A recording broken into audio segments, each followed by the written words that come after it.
Dominant Protector. Credit to the author. 171 hanggang 2H. Ang mga pangalan po na nandito ay galing sa mga name generator.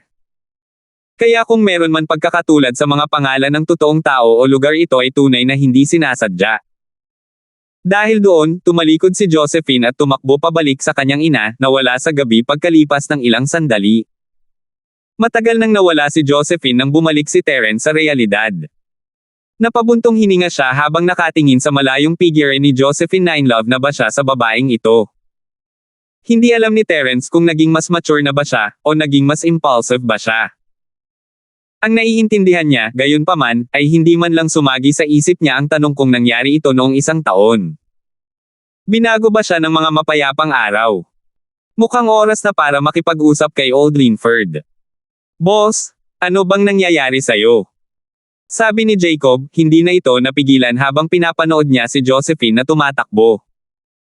Ano ba ang pinapangarap mo? Tinanong ka ni Josephine kung gusto mong lumabas kasama siya.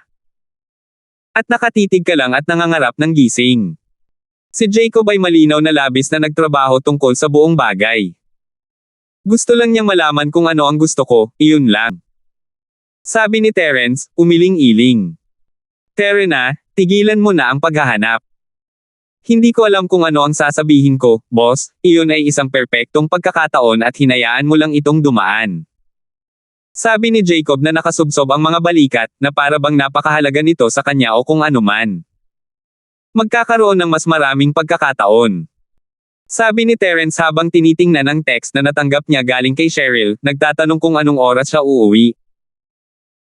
Tila ang miss ay hindi kasing lamig gaya ng sa tingin niya, at naunawaan ni Terence na habang siya ay gumugol ng oras kasama ang dalawang babae, siya ay sigurado sa puntong ito na si Cheryl ay malamig lang sa labas, at habang siya ay may ganoong ugali na babae, hindi niya talaga tinatrato si Terence na parang isang tagasunod o utusan noon. Ito rin ang pangunahing dahilan kung bakit ipinagpatuloy ni Terence ang trabaho. Ang paglilingkod sa dalawang magagandang babae, kung tutuusin, ay isang magandang bagay, at naunawaan ni Terence na maraming tao ang pumipila para sa trabahong tulad nito. Sinabi niya kay Cheryl na malapit na siyang umuwi, at naghintay ng kaunti para sa sagot.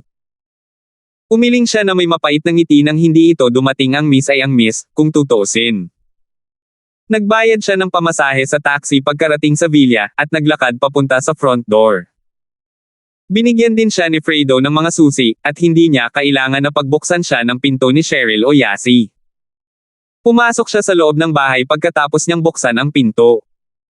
Malinaw na nakaakyat na ang dalawa, walang tao sa sala, at ang general ay nakaupo sa paanan ng hagdanan, nakayuko nang makita pumasok si Terence. Ibinaba ni Terence ang kanyang bag at naglakad sa dining area. Kinain na ng mga babae ang pagkaing inihatid na ni Fredo. Hindi napigilan ni Terence ang kanyang ngiti habang papunta sa hapag-kainan. Maliwanag na kaunti lang ang kinuha ng dalawang babae mula sa bawat pinggan para sa kanilang mga plato, na hindi pa natatapos dahil sa kanilang kaunting gana. Ang mga batang babae na naghahati ng mga bahagi mula sa simula sa halip na mag-iwan ng mga tira para kay Terence ay isang kilos na pinahahalagahan niya. Hindi niya alam kung alin sa mga mises ang gusto nito, pero mukhang mas lalo siyang tinatrato ng mga ito. Yasi. Naging maayos ang pakikitungo niya sa kanya, ngunit naiiling lang ni Terence ang kanyang ulo habang iniisip siya. Malamang na ibabalik ng batang babae ang mga natirang pagkain ni Cheryl sa kanyang bahagi, na nagkukunwaring hindi ginalaw na pagkain. Dapat iyon ang kagustuhan ni Cheryl, kung gayon. Pinahahalagahan ni Terence ang kilos ng miss habang tinutulungan niya ang kanyang sarili sa kanyang bahagi. Hinugasan niya ang mga lalagyan ng matapos, at iniwan ang CD sa coffee table sa sala bago bumalik sa kanyang silid, handang tumawag sa kanyang matanda. Isinara niya ang pinto bago ay dial up si Old Linford. Si Terence ay hindi karaniwang makikipag-ugnayan sa kanya hanggang sa matapos ang misyon, sinasabi lamang sa kanya na ang lahat ay maayos pagkatapos talagang makumplito ito. Matagal bago sinagot ng medyo pervert na boses ang telepono. Hello. Matanda, ako si Terence. Sabi ni Terence pagkatapos ng ilang sandali ng katahimikan. Oh, Terence. Paano na, kamusta ang mission? Sabi ni matandang Lynn, malinaw na nasa kalagitnaan ng pag-inom. Naririnig pa ni Terence ang paglunok niya ng mani sa kanyang bibig. Hindi alam ni Terence kung ano ang sasabihin sa matandang ito nang sabihin niya ang misyon ng ganoon. Dude, old man, what's with this mission you gave me? Araw-araw ko lang sinusundan si Miss. You think I'm a high-class butler or something? Maiintindihan mo kung anong uri ng misyon ito pagkatapos ng ilang sandali. Sabi ni Old Linford, maliwanag na hindi interesadong pag-usapan ang paksa. Sandali. Gaano katagal? Sabi ni Terence, inihahanda ang pundasyon para sa susunod niyang tanong. Haha, basta gusto mo, walang time limit. Depende kung gaano mo kabilis makumplito ang mission. Sabi ni Old Linford, walang pakialam. Basta gusto ko. Talaga. Nag-alinlangan sandali si Terence bago ipahayag ang kanyang iniisip. Matanda. Gusto kong manatili dito ngayon. Oh. Gusto mo na bang manatili doon? Magandang balita iyan. Sabi ni matandang Lin na nasa sabik. Ibig sabihin, maganda ang takbo ng misyon. Magandang simula ito. Ano ang ibig sabihin nito? Tanong ni Terence, hindi lubos na naiintindihan ang nangyayari. Wala. Hanggat gusto mo hindi mo na kailangang bumalik pa. Makalipas ang ilang taon at doon na rin ako titira, kaya doon ka muna maglagay ng pundasyon, mag-asawang sanggol at pupunta ako roon at magiging lolo na ako. Sabi ni matandang Lin, na tila tuwang-tuwa at mas masigasig kaysa kay Terence mismo. Iniisip ni Terence na mahirap kumbansihin si Old Linford na hayaan siyang mamuhay ng mapayapang buhay, ngunit diretsyong sinabi sa kanya ng matanda na gawin siyang mga apo nang wala sa oras. What's with that rush development, at ano ang ibig niyang sabihin? Sinabi ba niyang magretiro na siya? Sabi ko. Matandang lalaki. Paano ang mga misyon pagkatapos nito? Sabi ni Terence, nagdududa sa pag-unlad. Pagkatapos ng lahat, ito ay isang makasarili na matandang lalaki na nagpadala sa kanya sa mga mapanganib na misyon para lamang sa kaunting pera. Misyon. Wala nang misyon, ito na ang huli. Sabi ni Old Linford. Kahit na, malinaw naman, kung gusto mong mag-ehersisyo at mag-warm up paminsan-minsan maaari kang palaging pumunta para makakuha ng ilang mga misyon kung gusto mo. Sinisikap ni Terence na malaman kung bakit sinasabi ng matanda ang mga bagay na ito, lasing ba siya. Naguguluhan din siya kung paano lapitan ang matanda sa paksang ito. Kung tutuusin, hindi ito ang uri ng buhay niya sa buong buhay niya. Ngunit ang matanda ay nagsasabi sa kanya na gumawa ng mga sanggol. Pinagpawisan si Terence sa ideya ito ay dapat ay isang napakabigat na paksa na kailangan niyang harapin, ngunit sige, tatamaan ko si Josephine bukas. Nagpasya si Terence, ngayon na hindi na niya kailangang mag-alala pa. Malamang na siya ang pumunta para sa 2 Miss sa bahay kaysa kay Josephine, gayunpaman, kung hindi sila mga babae ay hindi niya dapat gawin ang kanyang mga daliri. Tutal, magkasama na sila. May iba pa ba? Nandito ngayon si Widow Wang, at nakikipag-chat ako sa kanya at nag-aalala.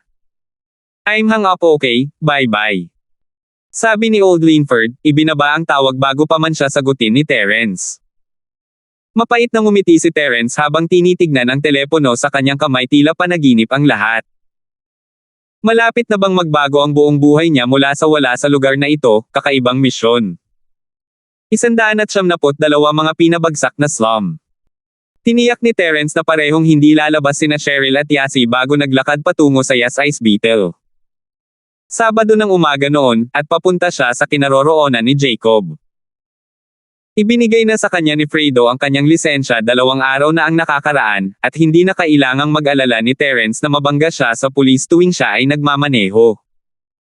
Ang 2 Miss, sa kabilang banda, ay kailangang abala sa CD na binili ni Terence kahapon.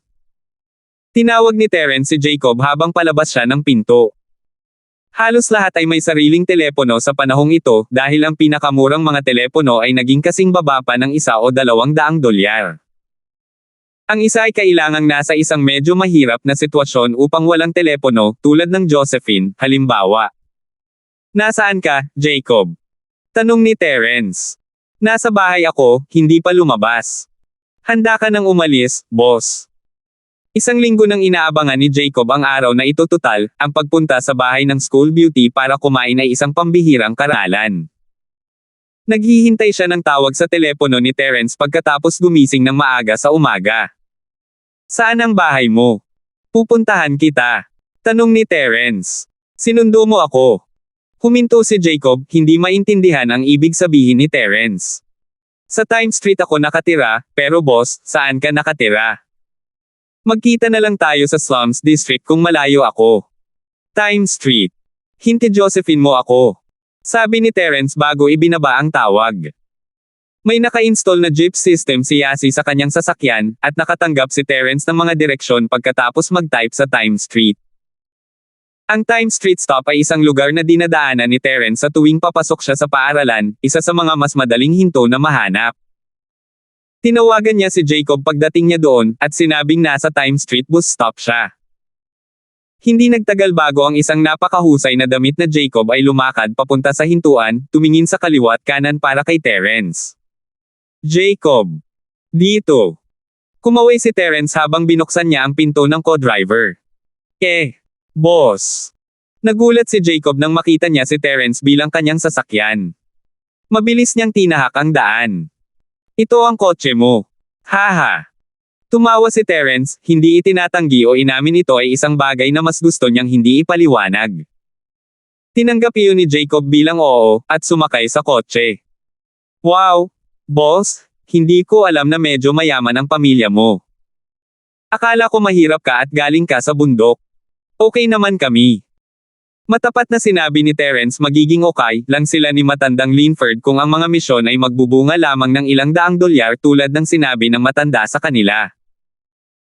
Magiging milyonaryo sila at maging mga bilyonaryo kung ang mga gantimpala sa misyon ay napunta sa presyo ng merkado, gayunpaman, ngunit ayaw ni Terence na pag-isipan ang mga bagay na tulad ng masyadong matanda sa matanda. Kaya kung siya ay isang nagtatrabahong alipin ng matanda mayroon siyang bubong at pagkain, pagkatapos ng lahat. Kumita ng ilang barya dito at doon para sa kanyang pagre-retiro ay hindi na masama. Pero boss, bakit ka nakakuha ng kotseng ganito? Parang kotse ng babae. And this seats and decorations. Komento ni Jacob habang inililibot ang tingin sa paligid ng sasakyan. Haha. Tumawa ulit si Terence kay Yasi ang sasakyan, kaya syempre pambabae. Nanlamig ang tingin ni Jacob sa isang palamuti sa rearview mirror. Yung picture. Yasi. Boss, no way, crush mo si Yasi. Hindi makapaniwala ang mga mata ni Jacob habang nakatitig sa picture frame na may kasamang Yasi. Ano? Napansin din ito ni Terence, ngayong binanggit ito ni Jacob. Medyo pinagpawisan siya. Ang palamuti na iyon ay pag-aari ng may-ari ng sasakyan. Naiintindihan ko, boss. Ngumisi si Jacob, parang alam niya ang lahat. Boss, lalaki rin ako. Naiintindihan ko, huwag kang mag-alala, wala akong sasabihin kay Josephine. Ibinaba ni Terence ang dekorasyon bago ibinaba sa drawer ng sasakyan. Manam-manam, magandang tawag. Masama kung makita iyon ni Josephine. Tumanggaw si Jacob, puno ng karunungan. Pinagpawisan si Terence sa komento, halos matamaan ang sasakyan sa harap niya.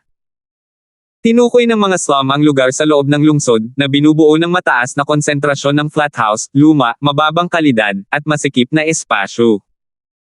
Ang mga pasilidad ay hindi mahusay na kagamitan at ang trapiko ay hindi masyadong maginhawa, kasama ang masamang seguridad at kalinisan sa lugar. Ito ay hindi isang magandang lugar upang manirahan sa lahat. Ang mga slum district na tulad nito ay medyo karaniwan sa mga umuunlad na lungsod, at mayroon ding mga apartment building sa mga flat na bahay. Ang mga apartment building dito, gayunpaman, ay 3 palapag lamang, at gawa sa mga pulang ledrilyo hindi gaanong napabuti mula sa mga bahay na ledrilyo. Walang mga tubo ng gas, walang internet. Wala man lang mga chute sa kusina. Ito ay halos pareho sa lumang lugar ni Terence, hindi niya masyadong inisip iyon dahil doon. Si Jacob naman ay dumaan lang sa mga slums kanina. Actually ibang experience ang pagpasok sa lugar, at natigilan siya. Hindi niya akalain na si Josephine ay nakatira sa isang kapaligirang tulad nito, ang mga kahoy na panggatong at mga tambak ng karbon ay marumi, at may mga tambak ng basura kasama ng mga rancid na kanal. Ito ay isang malaimpyernong kapaligiran. Ngunit sa malaimpyernong kapaligiran na iyon ay naging Josephine karaniwang kagandahan ng unang paaralan ng Songshan. Boss. Ang lugar na ito. Hinailan ni Jacob ang bintana pataas, hindi na nakayanan ang baho. Dati akong nakatira sa isang lugar na ganito minsan. Sabi ni Terence sabay tawa. Nariyan din ang mga war zone, mas malaimpyerno kaysa sa mga slum kung saan kailangan niyang itago ang sarili sa mas masahol pang mga kanal at latian. Natagpuan niya ang grass alley at lumiko, ngunit napagtanto niya na walang gaanong daan na madadaanan niya, may mga basura sa lahat ng dako. Nang walang mapiling natitira, inihinto ni Terence ang sasakyan sa medyo mas malinis na lugar habang ang mga residente ay nagmamasid. Ang isang maliwanag na kotseng tulad niyan ay maliwanag na medyo mahal. Halos walang sasakyan sa mga slum, maliban sa paminsan-minsang mga taxi. Pagkatapos ng lahat, ang sinumang residente dito na kayang bumili ng kotse ay matagal nang umalis. Nilock ni Terence ang sasakyan pagkatapos makalabas kasama si Jacob, at nagsimulang hanapin ang tahanan ni Josephine. Umabot sila sa numerong 3 at napabuntong hininga si Terence habang nakatingin sa maliit na sira na pinto. Ang pamilya ni Josephine ay mas masahol pa kahit sa slum standards. Ang pinto ay malinaw na mas nasira kaysa sa iba pang mga bahay, maliwanag na hindi naayos sa mahabang panahon. Hindi alam ni Terence kung ito ba ay kakulangan ng oras o pera, ngunit isang matinding kalungkutan ang lumitaw sa kanyang puso. Ito ay higit pa para kay Jacob. 173. Kumatok si Terence sa pinto, at ilang sandali pa ay tumunog ang ilang mga yabag, na sinundan ng boses ni Josephine. Sino ito? Ako ito.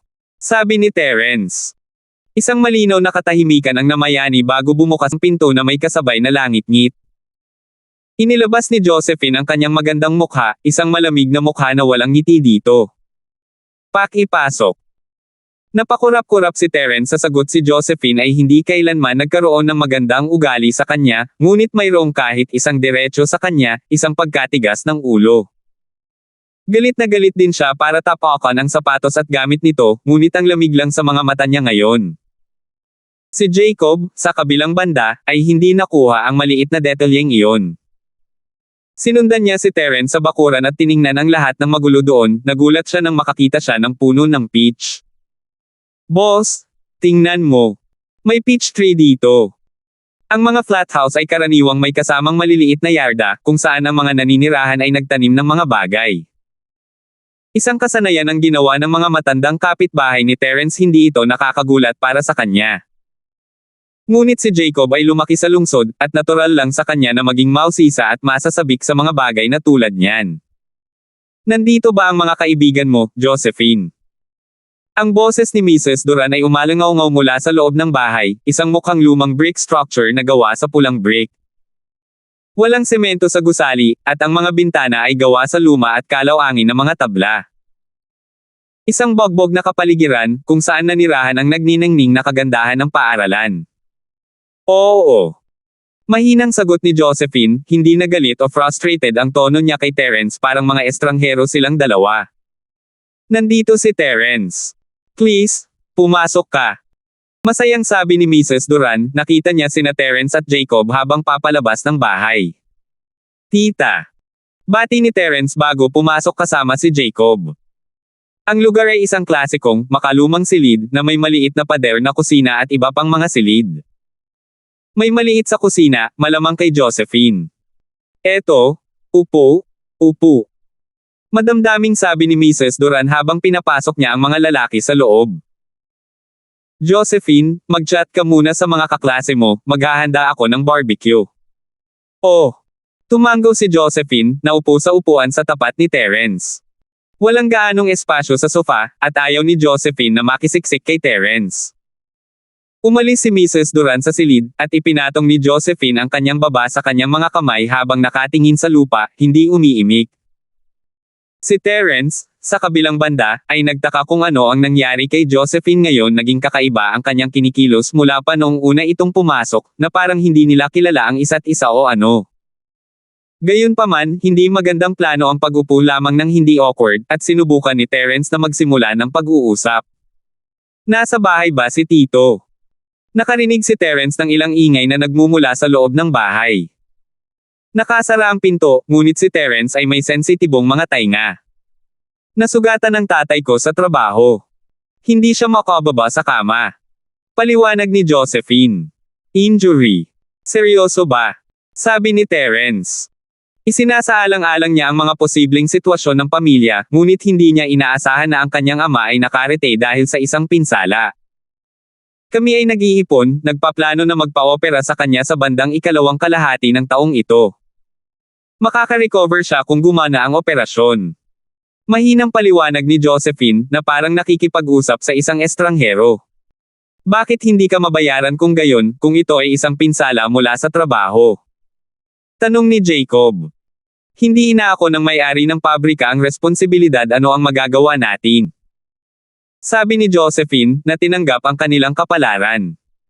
Ang kanyang galit ay matagal nang napalitan ng kawalan ng kakayahan hinggil sa bagay na iyon. Bibisitahin ko si Uncle Duran. Sabi ni Terence, tumayo bago siya pinigilan ni Josephine. Nagpapahinga ang tatay ko, hindi ka dapat. Ayaw ni Josephine na may mangyari pa sa pagitan nila ni Terence, hindi niya alam kung ano ang gagawin kung may utang siyang muli kay Terence. Alam ni Josephine kung paano gumagana ang mundo, nakita niya ang malamig na katotohanan pagkatapos ng nangyari sa kanyang ama. Pagkatapos ng lahat, ano ang insentibo ni Terence sa pagtulong sa kanyang pamilya? Para kay Terence, ano ang may halaga sa pamilyang Duran, maliban sa kanya?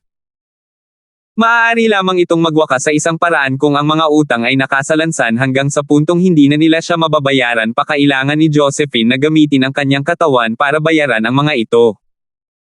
Gusto lang ni Terence na tingnan ang uri ng pinsala ni Mr. Duran, tingnan kung may mas simpleng pamamaraan kaysa sa operasyon. Pinigilan siya ni Josephine, ngunit hindi nakita ni Terence na kailangang magmadali. Ayaw ni Jacob na maging bumbilya sa paligid ng dalawang ito, at naglakad siya sa isang tabi habang tinitingnan ang mga dekorasyon sa bahay. Ang kanyang mga mata ay huminto sa isang picture frame sa isang aparador. May 3 babae sa larawan. Mayroong 2 iba pang mga babae maliban kay Josephine, isa sa kanila ang kanyang soulmate, na naalala ni Jacob bilang si Willa, mula sa parehong paaralan, at isa pang babae na pinaningkitin ng mga mata ni Jacob.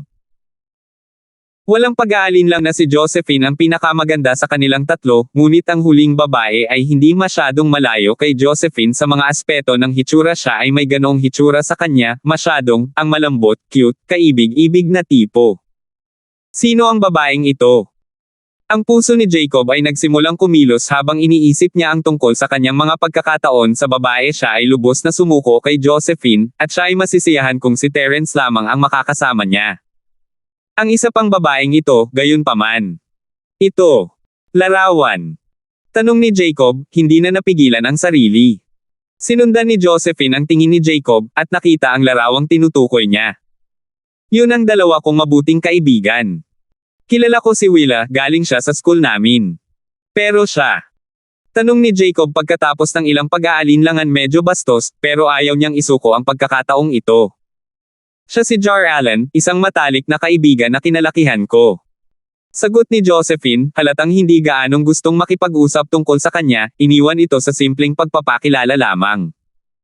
Sumagot si Jacob ng habang kabisado niya ang pangalan. Jar Allen. Maganda ang pangalan. Nagtaka si Jacob kung saang paaralan nagpunta ang babaeng ito. Hindi sana ito ang Songshon's first, malalaman sana ni siya si Jarlene, isang matalik na kaibigan na kinalakihan ko. Sagot ni Josephine, halatang hindi gaanong gustong makipag-usap tungkol sa kanya, iniwan ito sa simpleng pagpapakilala lamang. Sumagot si Jacob ng habang kabisado niya ang pangalan. Jarlene. Maganda ang pangalan. Nagtaka si Jacob kung saang paaralan nagpunta ang babaeng ito. Hindi sana ito ang Starfield's first, malalaman sana ni Jacob ang tungkol sa kanya kung ganoon nga. Hindi makakatabi ni Jarlene ang 3 dilag sa paaralan, ngunit tiyak na magiging sikat siyang karakter sa paaralan, sa isang lugar sa nangungunang 10 pinakamagagandang estudyante, malamang. Gusto niyang malaman ang higit pa tungkol kay Jarlene, ngunit mukhang ayaw ni Josephine na pag-usapan ito. Nagkibit-balikat lamang si Jacob sa loob. Kasabay nito, pumasok si Mrs. Duran na may bagong gawang pakpak ng manok, na may bango na pumupuno sa buong silid. Tinulungan ni Josephine ang kanyang ina na ayusin ang mesa bago makipag-usap kay Terence ng malamig. Tere, kain na tayo. 174. Terence, kumain muna kayo, marami pa sa kusina. Sabi ni Mrs. Duran bago muling bumalik sa kusina. Mom, tutulungan kita. Sabi ni Josephine, sinusubukang makawala sa awkwardness at pressure. Josephine, ang saya mo kasama ang iyong mga kaklase, kumuha ng inumin at makipag-usap sa kanila, kaya ko ang pagkain. Nakangiting sabi ni Mrs. Duran. Marami lang tayong tao ngayon, alam mo na. Wala tayo sa food street. Oh, sabi ni Josephine, ikinulong ang kanyang mga labi ng malungkot. Kailangan niyang kumain, uminom, at makipag-usap sa kanila. Matagal nang inaasam ni Jacob ang barbecue, ngunit mayroon siyang ibang mga alalahanin na kasalukuyang sumasakop sa kanyang isipan habang sinusulyapan niya ang larawan sa aparador ng mga aklat, hindi gaanong pinapansin ang mukhang masarap na pagkain sa mesa. Josephine, baka pwede nating imbitahan sina Willa at Joralyn para kumain. Inuna niya ang pangalan ni Willa, ngunit ito ay isang bagay upang itago ang kanyang tunay na intensyon. Habang kilala niya si Willa dahil nasa iisang school sila, si Joralyn ang nakatutok dito. Mapusok na kumulo ang kanyang dugo sa sandaling pagtitig niya kay Joralyn. Alam niyang wala si Josephine sa kanyang liga, ngunit si Joralyn. Si Jacob ay nagsisimula ng maging seryoso sa kanya. Napakunot ang noo ni Josephine, hindi naiintindihan kung bakit labis na namuhunan si Jacob sa mga tao sa larawan. Kakain akong mag-isa sa kanila minsan. Pwede kang kumain ngayon kung gusto mo, o maaari kang umupo sa likod. Tahimik na tumawa si Jacob sa hadlang. Siyempre kumakain ako ang bango nito. Si Terence, sa kabilang banda, ay may magandang ideya kung ano ang pinaplano ni Jacob na patingin din siya sa larawan. Si Joralyn ay talagang isang kagandahan, ngunit habang hindi siya kasing ganda ni Josephine, hindi nakakagulat na si Jacob ay magiging interesado sa kanya. Ibinaling niya ang atensyon sa pagkain sa kanyang harapan ang sabi niya, medyo magaling si Mrs. Duran sa pagkontrol sa lakas ng apoy. Iyon, kasama ang recipe na ibinigay niya sa kanya, at medyo mahirap para sa kanyang negosyo na mabaygo. Susubukan na sana niya nang may tumulak sa pinto. Patakbong pumasok ang isang babae, sumisigaw habang ginagawa niya. Josephine. Nagpakamatay si Joralyn. Talon siya sa bubong, kailangan mo akong tulungan. Si Willa iyon, ang matalik na kaibigan ni Josephine. Hindi niya pinansin sina Terence at Jacob sa sandaling pumasok siya, ngunit napagtanto niya may dalawang lalaki nang matapos siyang magsalita. Nagbago ang kanyang ekspresyon, medyo naging pangit lalo na nang makita niya si Terence. Hindi ba nangako si Josephine sa kanya noong nakaraang araw lang na wala siyang kinalaman kay Terence? Anong ginagawa ng lalaki sa sarili niyang bahay? Napabuntong hininga si Willa na taman ang ulo ng babae. Hindi na siya naniwala sa paliwanag na ibinigay ni Josephine sa kanya noon, ang tungkol sa pagsakay sa kotse ni Terence. Ano? Nagpapakamatay si Joralyn. Saan? Tumalo ng puso ni Josephine matapos marinig ang mga salita ni Willa, tumayo at lumabas ng bahay. Sa ikatlong palapag, ang kanilang bahay sa daungan. Apurahang sabi ni Willa. Kailangan natin siyang pigilan. Si Mrs. Duran ay tumakbo rin palabas ng kusina, nagtataka kung ano ang nangyari, narinig lamang niya ang balita nang makarating siya sa pinto. Siya ay natigilan gaya ni Josephine mismo kung tutuusin, si Joralyn ay isang babaeng kinalokan ni Josephine na pinaglalaroan. Matalik na magkaibigan silang dalawa kahit na pagkatapos ng kakilakilabot na nangyari. Ngunit ito ay isang bagay mula sa nakaraan ng balita ay masyadong biglaan. Ma, titingnan ko si Willa. Sabi ni Josephine, tumakbo palabas habang hawak ang kamay ni Willa. Mag-ingat ka. Mabilis na sabi ni Mrs. Duran. Tita, anong meron? Tanong ni Terence, nalilito sa kabuuan ng pagpapakamatay. Mabuting kaibigan ito ni Josephine, si Joralyn. Nasaktan siya ilang taon na ang nakakaraan, ngunit hindi ko akalain na gagawin niya ang isang bagay para dito ngayon. Bumantong hininga si Mrs. Duran habang nagsasalita, nag-aalala. Hindi ako pwedeng manatili dito, kailangan kong tumulong. Hindi pa natatapos ni Mrs. Duran ang kanyang pangungusap nang ilabas ni Jacob ang kanyang sarili sa bahay nang marinig ang Joralyn, hinahabol sina Willa at Josephine. Umiling si Terence, hindi nagulat sa kinikilos ni Jacob. Joralyn? Terence, kaibigan mo. Sabi ni Mrs. Duran, hindi maintindihan kung ano ang nangyari kay Jacob. Hindi nagpaliwanag si Terence nang lumingon siya kay Mrs. Duran. Tingnan din natin tita. Marami ng tao sa harap ng gusali nang makarating doon sina Willa at Josephine, hindi makalapit sa karamihan at hindi sigurado kung ano ang gagawin. Naabutan din ni Jacob, may panginginig na dumadaloy sa kanyang gulugad habang itinaas niya ang kanyang ulo. May isang batang babae na naka-white shirt sa windowsill, nakabukas ang mga bintana si Jarlene Lane iyon mula sa larawan. Siya ay mukhang napakaputla, ngunit mayroon pa ring malambot, banayad na kagandahan sa kanya. Tumalon ang puso ni Jacob habang nakatitig sa kanya. Jarlene. Ako ito, Willa. Naririnig mo ba ako? Sumigaw si Willa habang nakatikip ang kanyang mga kamay sa kanyang bibig.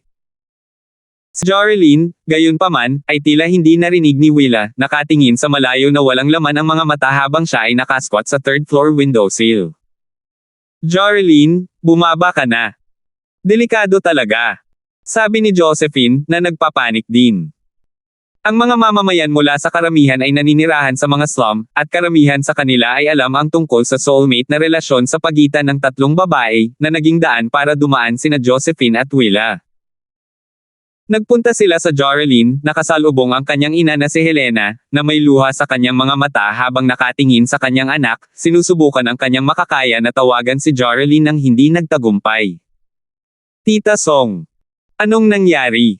Tanong ni Josephine. Josephine? Willa, dumating ka. Pakiusap-kausapin si Jarlene, hindi ko alam kung ano ang pumasok sa kanya, nagkulong lang siya sa sarili niya.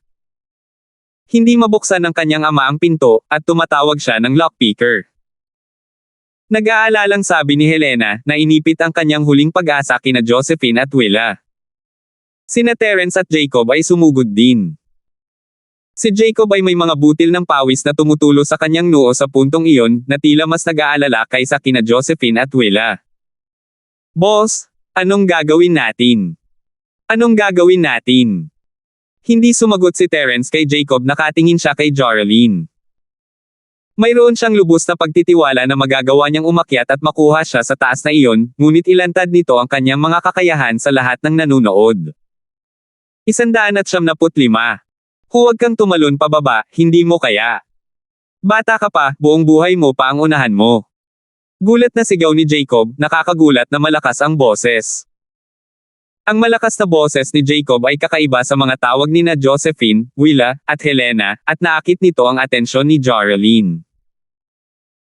Ibinaba niya ang kanyang ulo, blanko ang kanyang mukha habang tinitingnan kung saan nanggagaling ang boses, ang kanyang mukha ay nagliliyab sa hindi makapaniwala, nagliliwanag nang magsimula siyang magsalita. Ang kanyang boses ay hindi masyadong malakas, ngunit ang mga taong mas malapit sa kanya sa ibaba ay malinaw na nahuhuli sa kanyang nasasabik na mga salita. Harry, ikaw ba yan? Sa wakas ay dumating ka para sa akin. Isang mahina, masayang file ang nabuo sa labi ni Jarlene habang nagsasalita siya. Bumalik ka. Hindi mo naman ako pinabayaan. Harry. Hindi sigurado si Jacob kung ano ang pinag-uusapan ng dalaga. Lumingon siya kina Josephine at Willa, nalilito. Parehong nabahala ang dalawang babae, akala nila ay nagsimulang mag-hallucinate si Jarlene, ngunit pareho silang lumingon kay Jacob. Biglang tumawag si Josephine. Willa. Siya at si Harry na iyon.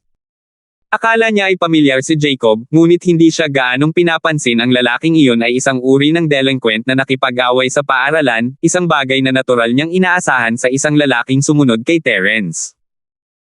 Ngunit naging malinaw ito ngayon pagkatapos marinig ang sinabi ni Jarlene kamukhang kamukha ni Jacob. Mahirap ay connecte sina Jacob at Harry sa karaniwang sitwasyon, ngunit magkahawig ang mukha ng dalawa, mula sa noo, ilong, pisngi, bibig. Hindi sila magkamukha, ngunit tiyak na magkahawig sila ng mga mukha. Masama ito, sa tingin ni Jarlene siya si Harry. Nagulat din si Willa bakit ang daming nagkataon, isang kamukhang kamukha ni Harry ang kailangan lang magpakita ng si Jarlene ay nag-iisip na magpakamatay. Harry. May hula si Jacob sa kung ano ang nangyayari mula sa mga sinasabi ni na Josephine at Willa. Si Jarlene ay nagkaroon ng isang uri ng nakaraang trauma para sa kanya upang sabihin ang mga bagay na tulad nito. Ang pangalang Harry, gayunpaman, ay tumama sa kanyang puso na parang talam, at nagbago ang mukha ni Jacob. Nagsimula siyang huminga ng mahigpit habang hawak-hawak niya ang kanyang mga kamao.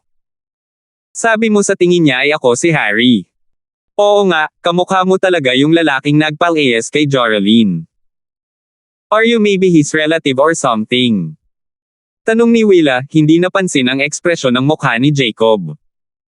Kailangan mo munang magtago. Kamag-anak, ha? Isang mabangis na sulyap ang sumilay sa mga mata ni Jacob. Kamag-anak talaga niya si Harry Colden. Siya ay isang apo mula sa linya ng kanyang lolo, ang kanyang pangalawang pinsan. Ano pa ang ibinubulong-bulong mo? Kailangan mong magtago. Baka may mangyari na masama. Nakakunot noon na sabi ni Willa, hindi masyadong nahuli ang sinabi ni Jacob. Naging mapait ang puso ni Jacob nang lumaki ang kanyang galit. Iniwan ba ng kanyang pangalawang pinsan ang isang babaeng katulad ni Joralyn, hanggang sa nagpakamatay siya para dito. Malalim ang iniisip ni Jacob nang biglang ngumiti si Joralyn ng masaya. Rowan, papunta na ako. Hinti Josephine mo ako. Si Willa, Josephine, at Helena ay nakaramdam ng pangamba. Si Joralyn ay nasa sobrang hindi matatag na kalagayan. Joralyn. Tawag ni Josephine sa likas na hilig nang ang isang puting anino ay nagsimulang bumagsak sa lupa sa nakababahala na bilis. Joralyn. Napahiyaw si Helena habang nakatitig sina Josephine at Willa na nakadilat, natatarantang mga mata. Hindi nila inaasahan na bigla na lang tumalon pababa ang babae. Joralyn. Sumigaw si Jacob, na parang pana habang sinusubukang abutin si Joralyn bago ito bumagsak sa lupa. Ngunit wala siyang bilis o katumpakan upang matukoy kung saan lalapag si Joralyn. Bumantong hininga si Terence, humakbang at ginabayan si Jacob sa tamang lugar. Walang sino man ang mag-iisip ng kanyang banayad na galaw, gayunpaman, dahil siniguro ni Terence na gawin itong hindi mapapansin hanggat maaari. Iisipin lang ng karamihan na gusto niyang mahuli si Joralyn, katulad ng sinusubukang gawin ni Jacob. Kailangang magkaroon ng sense ang isa sa pagtukoy ng mga locus yung tulad niyan kung gusto niyang makaligtas sa mga ambas at pag-atake ng kaaway sa isang larangan ng digmaan, kung tutuusin. Nagpanik si Terence, at sa isang iglap, itinulak ang mga braso ni Jacob palabas. Sinalo si Joralyn gamit ang sariling mga braso bilang suporta. Sa bilis at taas ng pagbagsak, ang isa ay kailangang maging isang sinanay na propesyonal upang mahuli ng maayos ang target. Kahit sinong regular na tao ay hindi makakayanan ang momentum na ma-dislocate ang kanilang mga braso. Medyo madali rin para sa isang kamatayan na mangyari, at si Terence ay walang ibang pagpipilian maliban sa pagtulong kay Jacob na makaalis sa sandaling ito.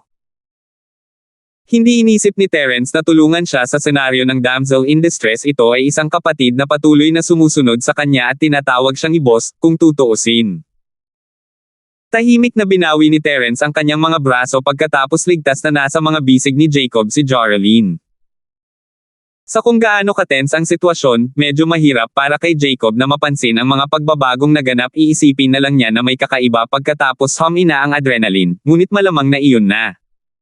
Joralyn. Tumawag sina Josephine, Willa, at Helena, na sinugod si Jacob at si Joralyn ay parehong naaliw at nabigla nakuha ni Jacob si Joralyn. Ito ay isang emerhensya na kahit na ang pulisya at kagawaran ng bumbero ay tumagal ng ilang oras upang makarating dito, ngunit walang sino man ang umaasa na si Joralyn ay tumalon pagkatapos lamang ng 10 minuto. Joralyn, okay ka lang ba? Huwag mong takutin si nanay. Okay ka lang. Sabi ni Helena, ang unang tumakbo at sinubukang agawin si Joralyn mula kay Jacob, na nakahawak pa rin sa kanya ng mahigpit, puno pa rin ng adrenaline.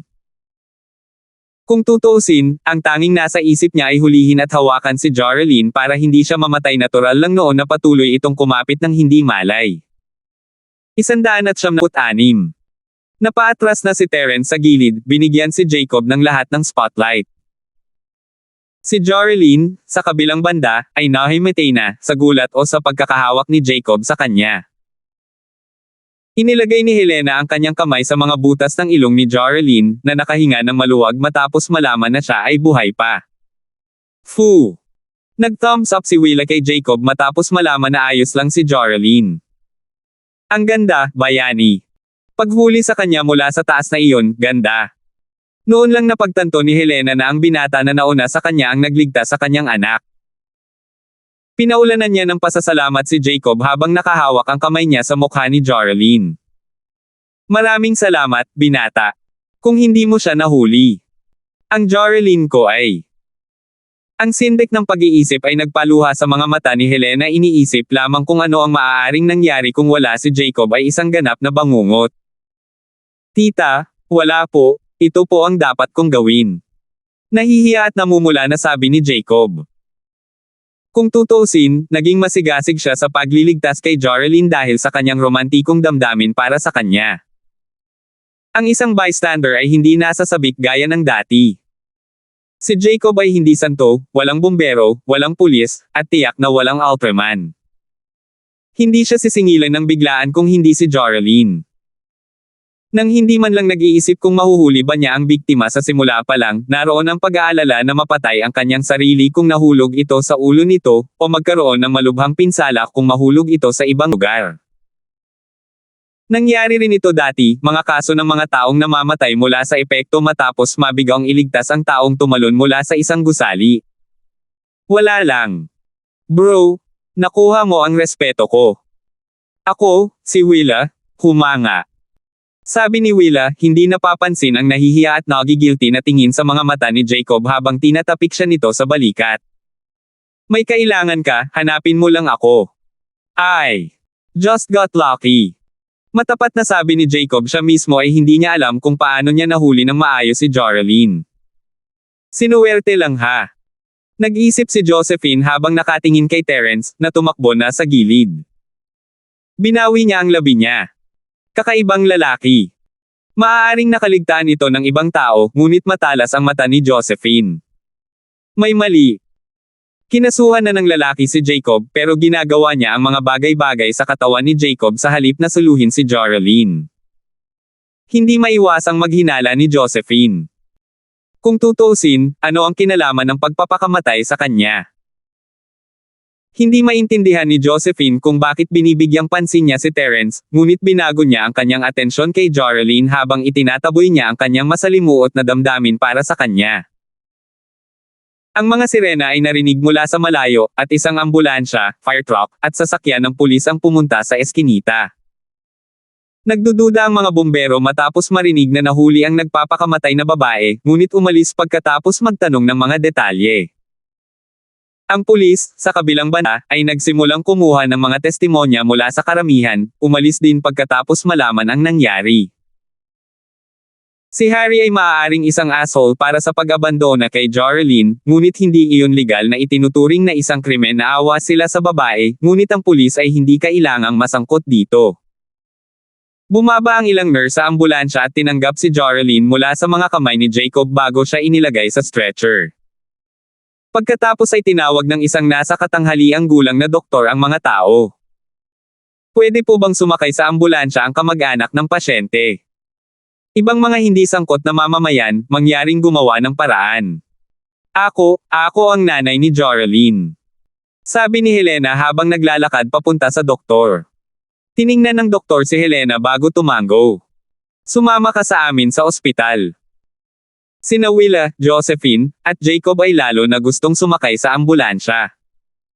Kaibigan natin siya, pwede bang sumama din tayo? Tanong ni Willa. Hindi, ito ay isang ambulansya. Maaari lamang magkaroon ng isa pang kamag-anak, alin ang iyong sinasakyan? Sabi ng doktor sabay iling.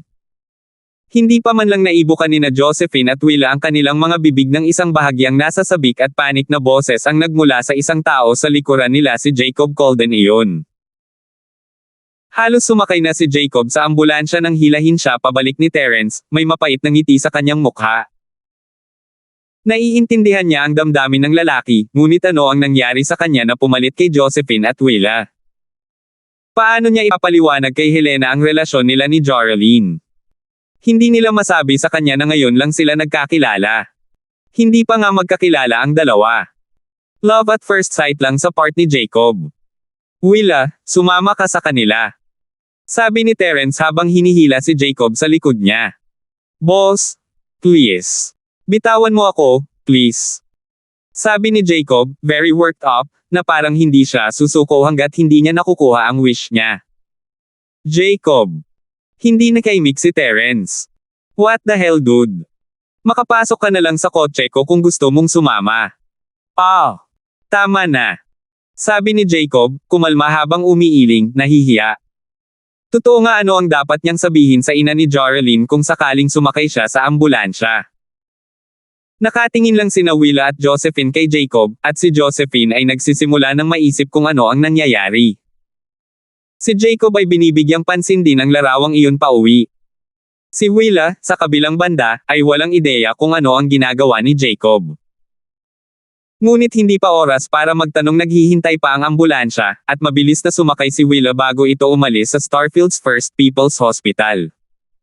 Pupunta ka o hindi? Lumingon si Terence kay Josephine pagkaalis ng ambulansya. Kinagat ni Josephine ang kanyang labi, ayaw niya talagang sumakay sa kotse ni Terence, ngunit nag-aalala siya kay Joralyn. Tumango siya. Oo. Walang mga pintuan sa likod para sa Beetle, at kailangan ng isa na itulak ang upuan sa harap upang makapunta sa likod. Dahil ang masigasig na si Jacob ay tungkol kay Joralyn, tiniyak pa rin niya na hayaan si Terence na magkaroon ng puwang kay Josephine habang siya ay lumipat sa likod. Nauna na si Terence sa Starfield's First People's Hospital, dito siya nagpa-check up ng oras na siya ay tinamaan ng bala. Hindi na niya kailangan pang sumunod sa ambulansya dahil doon. Mayroon ding GPS system sa lugar, masyadong, kung ang lahat ay nabigo. Josephine. Maaari mo bang sabihin sa akin ang nangyari kay Joralyn? Tanong ni Jacob, sobrang curious tungkol sa nakaraan ni na Harry at Joralyn. Paki-vote. Ang daming nag-pledge ngayon, so medyo na-motivate ako at naka 5 chaps. So we're at 23 now I think. O 22. Anyway, baka masama gawin 2 pa bago matulog. 197. Napakunot ng noo si Josephine, iniisip kung dapat ba niyang pag-usapan ang mga gamit ni Joralyn sa likuran niya, mukhang hindi tama. Hindi mo ba nakikita ang intensyon ni Jacob, Josephine? Halika, sabihin mo sa kanya. Sabi ni Terence, na napansin ang interaksyon ng dalawa bilang karagdagan sa pag-aalinlangan ni Josephine habang nagmamaneho siya.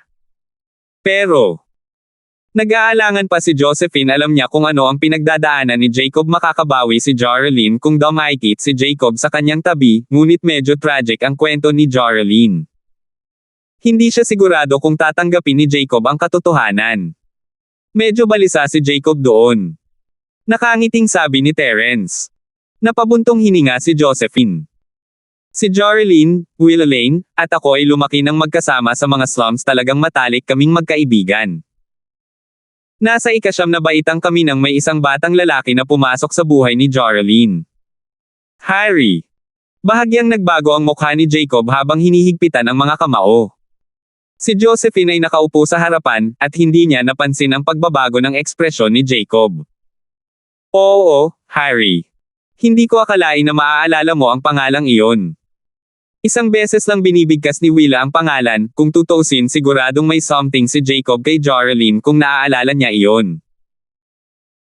Mula sa pananaw bilang soulmate ni Joralyn, gusto ni Josephine na makarecover siya sa lalong madaling panahon, napakasama ng pakiramdam na makulong sa bahay na may mga emosyonal na problema sa buong araw. Kumonsulta rin sila sa isang doktor tungkol dito, dati isa itong sakit sa pag-iisip na hindi mapapagaling sa gamot, at isa sa mga pinakamahusay na solusyon ay para sa kanya na magsimula ng isang bagong relasyon sa kabuuan. Si Josephine ay hindi isang malaking tagahanga ng pagkakaroon ng isang relasyon na napakabata, ngunit ito ay isang espesyal na pangyayari na kanilang pinag-uusapan dito. Handa niyang hayaang magsama sina Jacob at Joralyn, ngunit maaaring magbago ang isip ni Jacob kapag nalaman niya ang mga detalye ng trahedya.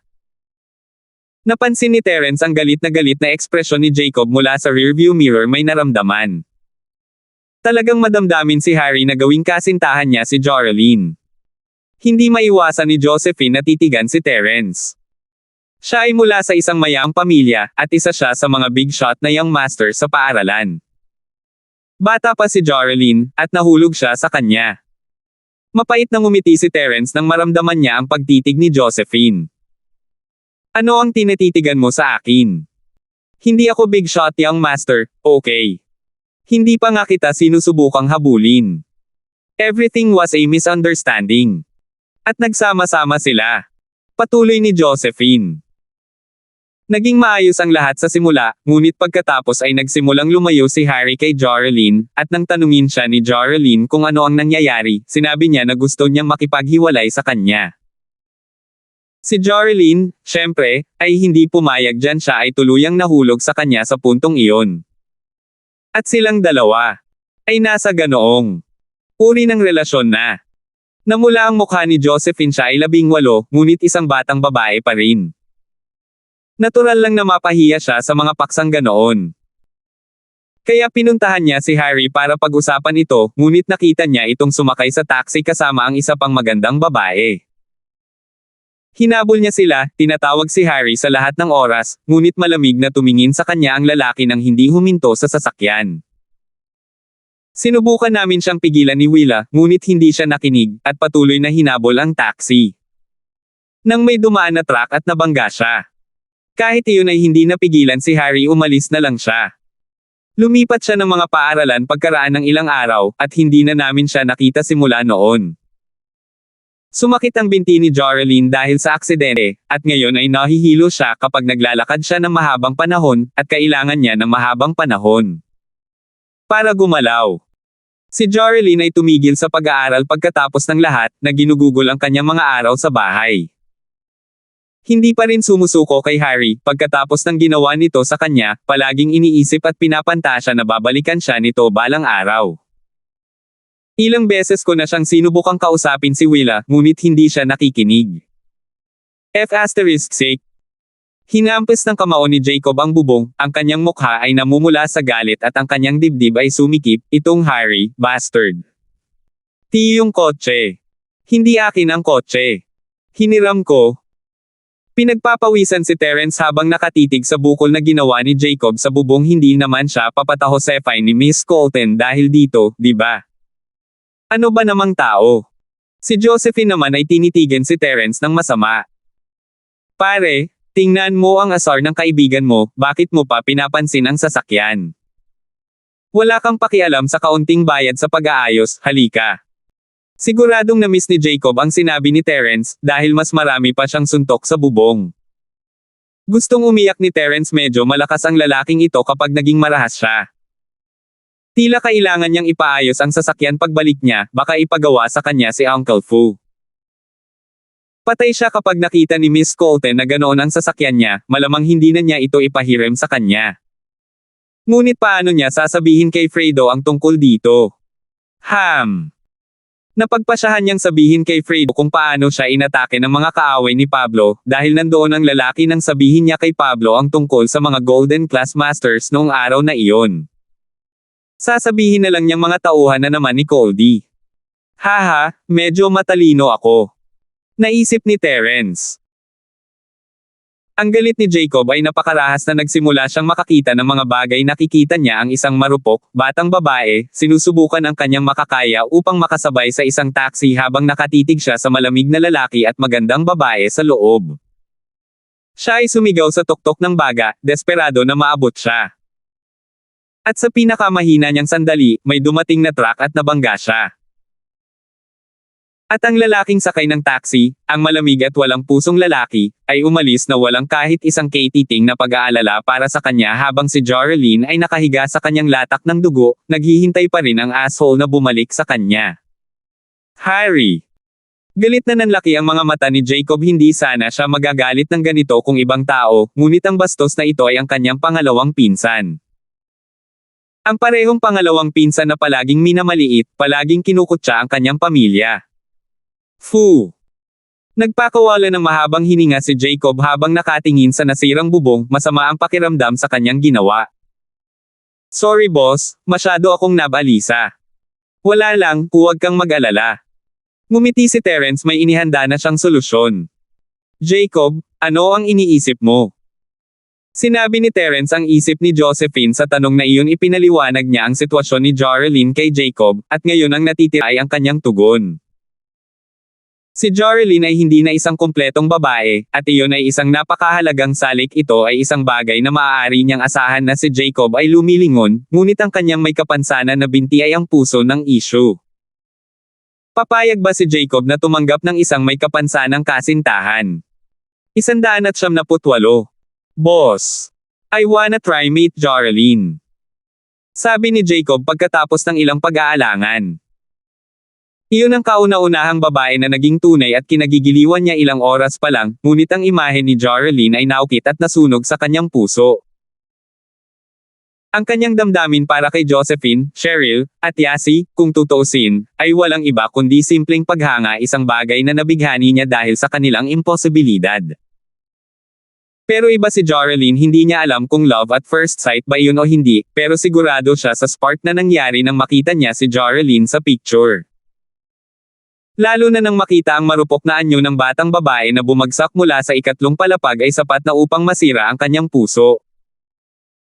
May kaunting awa ang nahalo pagkatapos marinig ang pagsisiwalat ni Josephine sa nakaraan ni Jorelyn, ngunit pinasigla lamang nito ang kanyang pagnanasa para sa kanya. Ito ay ang uri ng pagnanasa na hindi pinansin ang lahat ng mga kahihinatnan. Maaaring magkaroon siya ng iba't ibang mga iniisip pagkatapos huminahon. Naunawaan ni Terence kung saan nanggagaling si Jacob, at tumango siya nang hindi nagdagdag ng anuman. Punta muna tayo sa ospital. Napansin din ni Josephine ang pag-aalinlangan ni Jacob, amantong hininga nang walang idinagdag pa. Ngunit muli siyang lumingon kay Terence. Kayong mga young master, ang ginagawa niyo lang ay guluhin ang mga babae. Ako. Napakurap si Terence. Hindi ako young master, hindi ba?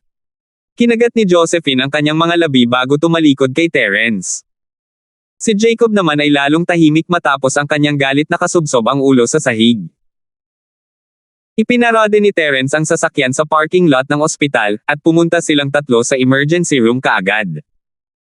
Nakahanap sila ng doktor, ngunit si Jacob ang unang naglabas ng tanong. Doktor, kumusta si Jorelyn? Jorelyn. Yung babaeng tumalon sa bubong kanina. Sabi ng doktor habang sinusuri ang mga tala sa mesa. Siya ay maayos, ngunit siya ay nahimete dahil sa pagkabigla at pagkapagod. Siya ay nasa emergency room number 6, at malamang na kailangan niyang gumugol ng ilang araw sa ospital. Ano ang iyong relasyon sa pasyente? Kami ay kaibigan niya. Salamat, doktor. Sabi ni Jacob bago pumunta kay Jorelyn. Teka, kailangan niyo munang magbayad ng medical fees at gawin niyo muna ang procedures. $300 na deposito lang ang binayaran ng magulang ni Jorelyn kanina, kulang pa. Sabi ng doktor, pinatigil si Jacob. Okay, gagawin natin yan ngayon. Sinagot ni Jacob nang hindi man lang nag-iisip. Saan tayo pupunta niyan? Ang pasyente ay kailangang manatili sa loob ng ilang sandali, ang kanyang katawan ay napakahina. Sabihin nating 1 linggo, una ako na ang bahala sa mga pamamaraan. Paliwanag ng doktor. Okay. Sabi ni Jacob, tumango agad. Napangiti ng mapait si Terence sa kung paano kumilos si Jacob. Nahulog na ba siya kay Jorelyn? Ito ay medyo dramatic, ngunit ito ay isang edad para sa mga dramatiko. Ang mga lalaki at babae sa ganitong edad ay nabuhay para sa walang ingat na pagnanasa, ang kadalisayan ng batang pag-ibig. Naisip ni Terence na marahil ito ang unang pag-ibig ni Jacob. Ito ang panahon na ang mga lalaki ay pinakawalang ingat, pinakamadamdamin, isang panahon kung saan hindi ginagamit ng mga lalaki ang kanilang utak. Itutuloy pa ba ni Jacob ang relasyon nila ni Jorelyn pagkatapos na kumalma? Tumingin siya kay Josephine, nakatitig pa rin sa kanya ang galit na babae. Anong mali? Sabi ni Terence, nagtataka kung ano ang nangyayari sa ugali ni Josephine ngayon. Siya ay medyo malamig at hindi tumutugon sa kanya kanina, ngunit tila nabawi niya ang kanyang karaniwang galit na saloobin sa kanya. Tumingin siya kay Jacob na naglalakad palayo para magbayad ng mga bayarin. Bumalik siya kay Terence. May itatanong ako sa'yo. Oo. Kumurap si Terence, nalilito. Anong iniisip mo? Sabi ni Josephine, na nahihiya na ibinaba ang kanyang ulo habang kinakagat niya ang kanyang labi. Ano ang iniisip ko? Hindi naintindihan ni Terence ang sinasabi ng dalaga. Tungkol kay Jorelyn at Jacob. Well, depende yan kay Jacob. Hindi siya, ikaw. Itinaas ni Josephine ang kanyang ulo para tingnan si Terence sa mga mata. Yung tinanong ko sa'yo nung isang gabi. Naisipan mong maging boyfriend ko, di ba? Hindi inaasahan ni Terence na mahihirapan pa rin si Josephine, ngunit tumango siya, inayos na niya ang mga bagay-bagay sa matanda, at nagpa siya na manatili rito ng matagal.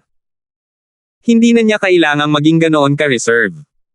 Kung gayon, naglalaro ka lang ba o makakasama mo ako habang buhay? Sumimangot si Josephine, binato siya ng isa pang tanong. Terence, kung naglalaro ka lang, please, iwan mo na ako at ang nanay ko, iwan mo na ang buong pamilya natin, okay?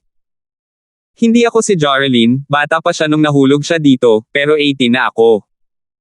I won't fall for your tricks. Og. Hindi nakaimik si Terence ano ang ibinabato sa kanya ng babaeng ito. Naglalaro. Anong laruin? Ganyan ba ako kulaya sa paningin mo? Mukha ba akong naglalaro? Then good. Kung seryoso kang makasama, wag mo muna akong guluhin ngayon, okay? Hayaan mo akong magkolehiyo ng matiwasay, ayoko pang maglaan ng oras dito. Mariing sabi ni Josephine. Kung sa oras na iyon ay interesado ka pa rin sa akin, saka ko sasabihin oo. Ang inihayag ni Josephine kay Terence ngayon ay talagang bunga ng ilang araw ng seryosong pag-iisip. Hindi niya alam kung para saan ang nararamdaman ni Terence para sa kanya, ngunit alam niya na nakatulong ito ng sobra sa kanya at sa kanyang pamilya baon siya sa utang.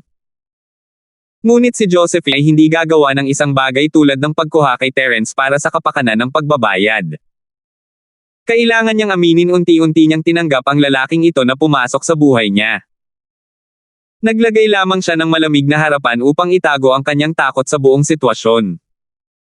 Siya ay natatakot na siya ay pumasok sa sobrang lalim. Ayaw niyang aminin ang mga sintomas, ngunit ang kanyang pagkamuhi at panghahamak kay Terence ay unti-unting naninipais, napalitan ng isang uri ng pasasalamat at hindi kilalang pag-aalipusta. She'd never been at peace ever since Willa asked her about her relationship with Terence, too, always thinking of him to the point where she even dreamed of him. Ang pinaka-ikinagalit niya ay kung paano niya hinalikan si Terence sa kanyang panaginip. Ito ay isang kakaiba, hindi totoong panaginip. Ang mukha ni Terence ay maulap, ngunit alam ni Josephine na tiyak na si Terence iyon sa oras na siya ay nagising. Hindi siya makapaniwala na nanaginip siya ng basa, at kasama ito ni Terence, sa lahat ng tao.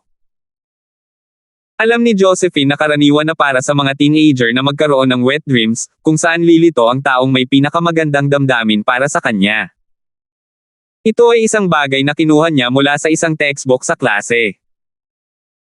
Ngunit iyon mismo ang dahilan kung bakit siya natatakot na baka magkaroon siya ng damdamin para kay Terence, at mapunta pa sa kanya.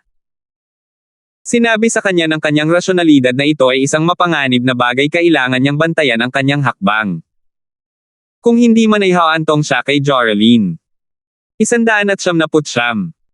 At kaya, si Josephine, walang magawa at na-corner, ay nagpa siya na bigyan si Terence ng dalawang pagpipilian. Gusto niyang linawin ang mga bagay. Ang pagpapakita ni Terence sa kanyang bahay ay hindi isang bagay na gusto niyang mangyari ng regular. Kung ang lalaki ay hindi seryoso sa lahat ng bagay noong una, kung gayon mas mabuti kung iwanan niya siya ng mag-isa, sa halip na abalahin siya sa lahat ng oras.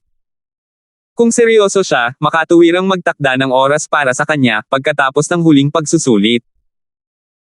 Maaari siyang tumuon sa kanyang pag-aaral sa kritikal na taon na ito nang walang mga panlabas na abala, at magsisilbi rin itong pagsubok, upang makita kung talagang seryoso si Terence sa pagsisimula ng isang relasyon sa kanya. Hindi na kailangang sabihin, hindi siya papayag na maghintay ng ilang buwan kung hindi. Kung nagkataon na maghintay siya para sa kanya sa lahat ng mga buwang iyon, kung gayon walang masamang subukan ito sa kanya. Pagkatapos ng lahat, ang kolehiyo ay isang lugar kung saan nangyari ang mga tunay na relasyon gaya ng pagiging goody two shoes na si Josephine, kahit siya ay nagpapantasya tungkol sa mga bagay na ganoon. Si Terence, sa kabilang banda, ay hindi inaasahan na si Josephine ay gagawa ng ganoong panukala. Dapat ba niyang tanggapin, o tanggihan? Magsasalita pa sana siya nang tumalikod si Josephine at mabilis na umalis sa direksyon ni Jacob. Mabilis na naabutan siya ni Terence, napansin na bumalik siya sa normal, na parang walang nangyari. Josephine pa rin si Josephine, kahit na may bahid ng pagkamahiyain ngayon, isang bagay na nakadagdag sa kanyang kagandahan na kaantig ito kay Terence. Narating nila si Jacob, na nakatitig sa mga medikal na bayarin sa kanyang mga kamay na blanko. Lumapit si Terence sa kanya. Jacob. Natapos mo na ba? Boss. Isang $10,000 na deposito. Wala akong sapat. Medyo nahihiya na sabi ni Jacob na inaako ang responsibilidad ng walang pera para dito. Oh. Kumurap-kurap si Terence habang lumingon kay Josephine. Hindi ba nandito ang nanay ni Joralyn? Ang pamilya ni Joralyn ay hindi mas mahusay kaysa sa akin, gumastos sila ng malaki sa iba pang mga bayarin para sa pagkakasakit ni Joralyn noong nakaraang 2 taon, at mayroon pa silang mga utang. Napabuntong hininga si Josephine. Payag ka bang bayaran muna ito? Ipinapangako ko na ibabalik ito sa iyo ng pamilya ni Joralyn. Ako. Si Terence ay hindi isang taong nanggulo sa kanyang sarili sa mga gawain ng ibang tao, lalo na hindi sa mga estranghero. Si Joralyn, gayunpaman, ay isang taong nahulog kay Jacob, natural lang na tumulong siya. Ngunit wala sa kanya ang bank card na ibinigay sa kanya ni Fredo, itinapon lang niya ito sa drawer ng kanyang kwarto dahil hindi naman siya gumastos ng maraming pera. Maliban sa $1,000 na binayaran sa kanya ni Sun Jingyi para sa kanyang shield service, mayroon pa siyang wallet ni Calixto na magagamit niya. Inabot niya ang $1,000 kay Jacob bago inilabas ang wallet ni Calixto, may mga $3,000 o $5,000 doon, at ang iba ay used lang. Ang mga ito ay mas malaki kaysa sa mga dolyar, kabilang ang 500 at kahit $1,000 na perang papel, hindi na sila na print, ngunit nasa sirkulasyon pa rin.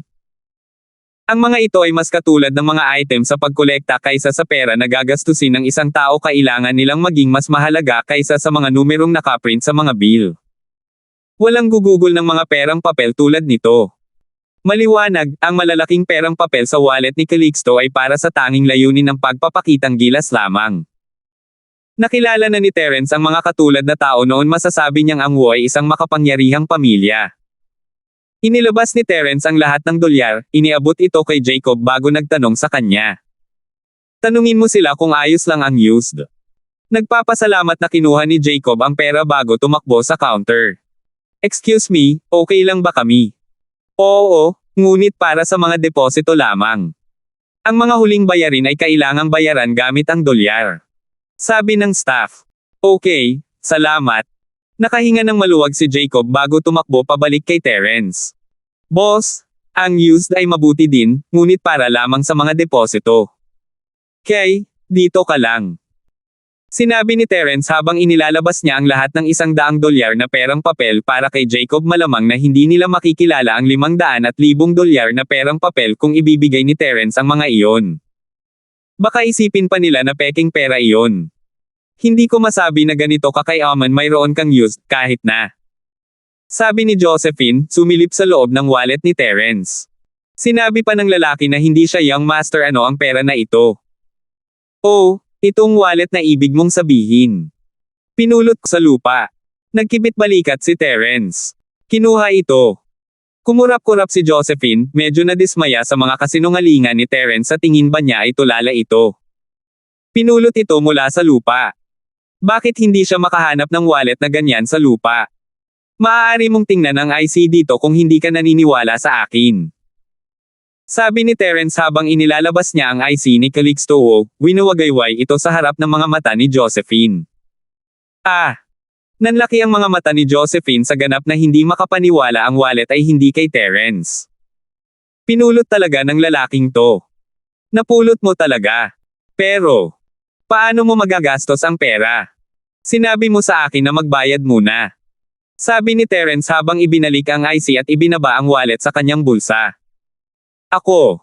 Hindi alam ni Josephine kung ano ang sasabihin. Hindi mo ba dapat ibalik sa may-ari?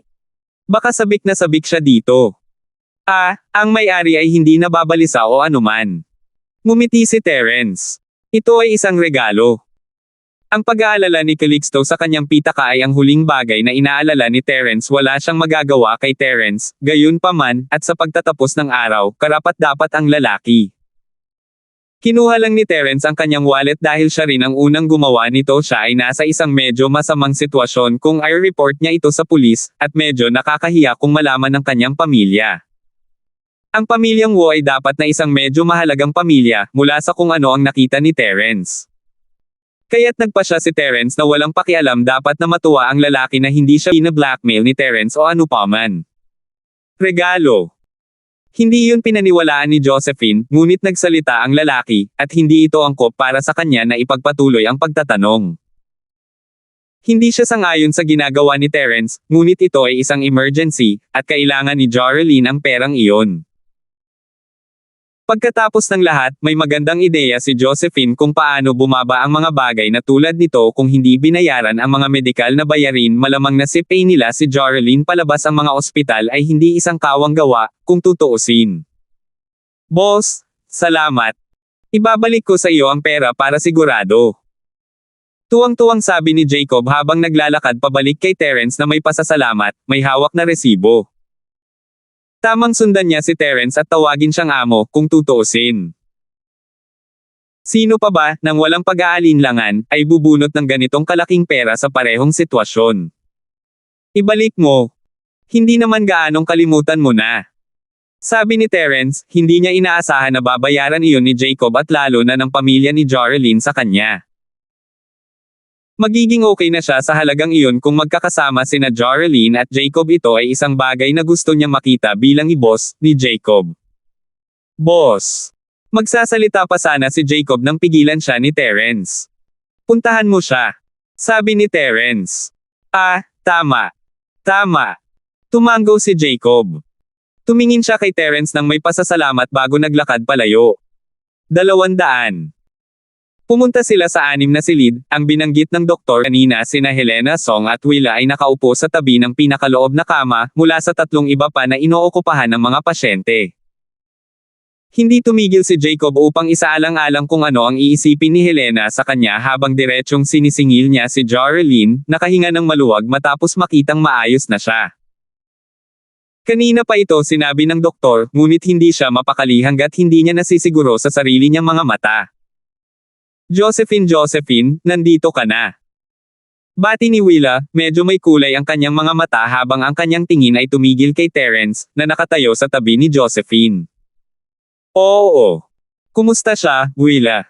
Sabi ni Josephine, medyo hindi komportable sa ganoong tingin sa mga mata ni Willa. Iginalaw niya ang kanyang katawan upang maglagay ng ilang distansya sa pagitan nila ni Terence. Okay lang si Joralyn, ngunit sinabi ng doktor na medyo mahina ang katawan niya, at kailangan niyang manatili sa ospital sandali. Kailangan nila ng $10,000 na deposito. Lumapit si Willa kay Josephine at hininaan ang boses. Pero alam nating pareho ang sitwasyon ng pamilya ni Joralyn. Sa tingin mo kaya nating pagsamasamahin ang perang iyon para sa kanya? Well, hiniling ko kay Terence na bayaran muna ito. Sabi ni Josephine, ang discomfort ay tumaas habang iniisip niya kung ano ang ipinahihiwatig ng kanyang mga salita. Ang babaeng ito ay may sapat na hinala tungkol sa kanya at kay Terence. Kung ano ito, ang pagsasabi ng ganoon ay nagpatibay lamang sa mga hinala. Bakit pa babayaran ni Terence ang $10,000 kung hindi para sa kanyang kapakanan? Terence. Gaya ng inaasahan, ibinoling ni Willa ang kanyang mga mata kay Terence. Josephine. Kayong dalawa. It's not what you think, okay? I have talked things over with him. I'll tell you about it later, so maybe we should focus on Joralyn now. Pabulong na paliwanag ni Josephine. Oh. Hindi na masyadong nagtitiwala si Willa sa mga salita ni Josephine. Sa nakikita niya, umiibig na ang dalaga. Hindi pa ba siya natuto sa mga pinagdaanan ni Joralyn? Habang nakatayo ang mga bagay-bagay, si Josephine ay malapit nang mahulog sa mga kamay ni Terence. Kinailangang bantayan iyon ni Willa. Si Jacob, sa kabilang banda, ay dumiretso sa kama ni Joralyn nang hindi nag-iisip. Nanlamig siya nang makarating doon. Hindi niya alam kung ano ang dapat niyang gawin. Gustong-gusto niyang ilagay ang kamay sa noo nito, ngunit hindi niya ito pinanggahasang gawin. Hi, anong pangalan mo? Tanong ni Helena. Hindi pa niya nakikita si Jacob noon hanggang ngayon, at curious siya sa antas ng pagmamahal kay Joralyn na ipinapakita ng kanyang tagapagligtas. Hi tita, Ako po si Jacob. Pakilala ni Jacob, medyo nahihiya. Ako ay nasa parehong paaralan ni na Josephine at Willa. Oh. Well, kailangan ko talagang magpasalamat sa ginawa mo ngayon. Kung hindi dahil sa iyo. Naluluha ang mga mata ni Helena nang maalala ang sitwasyon nila kanina. Kawawang bata. Ayos lang po tita. Si Joreline's fine now, right? Sabi ni Jacob, medyo nataranta habang tumutulo ang luha ni Helena sa kanyang pisngi. Nasa nakaraan na ang lahat, pasayahin mo tita. Ha! Tama ka, tapos na ang lahat. Tumanggo si Helena habang tumatayo. Bata, ikaw at ang mga babae ay alagaan muna si Joreline, ihahanda ko ang pera sa deposito, humingi sila ng 10,000. Tita, ayos lang po. May bayad na po. Sabi ni Jacob sabay abot ng resibo kay Helena. Ah! Napakurap-kurap si Helena nang matanggap niya ang resibo, hindi masyadong nahuli. Nakasulat dito ang mga salitang $6,000 at $1,000. Magiging tanga si Helena kung hindi niya makitang may mali, hindi lang nailigtas ni Jacob ang kanyang anak, pinaghirapan ang lahat para pumunta sa ospital at ayusin pa ang deposito. Hindi siya maniniwala kay Jacob kung sasabihin nito sa kanya na dahil sa kabaitan. Anak, ikaw. Medyo nanginginig ang mga kamay ni Helena habang tinitingnan ang halagang nakasulat sa resibo. Itong pera. Medyo nahiya si Jacob sa mga titig ni Helena. Tita, binayaran muna ng amo ko. Ang iyong boss. Hindi na alam ni Helena ang nangyayari. Tita Song, binayaran na ng kaklase kong si Terence ang bayad sa pagpapagamot. Paliwanag ni Jacob. Siya. Walang pagpipilian si Terence kundi magsalita sa puntong iyon. Hi tita. Medyo nalilito si Helena, naisip niya kung interesado si Jacob sa kanyang anak, ngunit tila hindi siya ang nagbayad ng mga bayarin. Sino itong Terence? Young man. You. Tumingin si Helena kay Terence, nalilitong isip. Hindi niya pinapansin ang bata kanina dahil hindi naman ito nagsalita, pero bakit may hindi karelasyon na magbabayad ng medical fees? Ah. Tita, malapit akong kaibigan ni Josephine. Pakiramdam ni Terence ay mapaglaro, at nagpa siya na sabihin iyon ng may pagmumungkahi. Ah. Oh. Si Helena, natural, hindi naiintindihan ang relasyon ng dalawa. Pagkatapos ng lahat, bakit si Terence ang magbabayad para sa mga medikal na bayarin ng kaibigan ni Josephine kung sila ay normal na magkaibigan? Si Josephine, sa kabilang banda, ay napansin ang pagiging suhestyon sa boses ni Terence, pinandilatan siya nito, medyo hindi nasisiyahan. Hindi ba napag-usapan na nila ito? Sobra naman ang lalaking ito. Ang mga bagay ay sapat na nakakalito, gayunpaman, at ang paliwanag ni Josephine ay magpapalala lamang sa sitwasyon. Hindi na lang niya pinansin ang pahayag. Isang mahinang hilanghing ang nanggaling kay Joreline, at nalipat ang atensyon ng lahat sa dalaga. Agad na pinuntahan ni Helena ang kanyang anak. Joreline, gising ka na ba? Nay, nasaan ako? Tanong ni Joreline habang nililibot ang tingin sa kwarto. Joreline, gising ka na. Hindi mo ba naalala, kanina mo pa gustong magpakamatay? Sabi ni Helena sabay lagay ng kamay ni Joreline sa kanya. Pagpapakamatay. Bakit ko gagawin iyon? Sabi ni Joreline, nakauka ang bibig sa pagkalito. Hindi mo naaalala. Iyan ay mabuti. Sabi ni Helena. Joreline, nagde-daydream ka na naman, napanaginipan mo yung bastard na yon. Gusto mong tumalon sa ikatlong palapag mula sa bahay namin. Ah! Gulat na bulalas ni Joreline, sinusubukan niyang magpakamatay. Bakit wala siyang maalala? Tapos tumalon ako. Oo nga. Kung hindi ka nahuli ng batang ito noon. Namamaos ang boses ni Helena sa huling mga salita. Tila alam ni Joreline ang kanyang kalagayan, hindi siya nagdududa sa sinabi ng kanyang ina. Dahan-dahan niyang ibinaling ang kanyang ulo para tingnan si Jacob. Nanlabo ang kanyang mga mata nang makita ang mukha nito. Parang may naramdaman si Helena, pipigilan na sana siya, pero huli na. Nagsimulang bumulong si Joreline. Harry, ikaw ba yan? Pumunta ka para makita ako. Salamat po at sinamahan ninyo ako, ingat lagi mga master.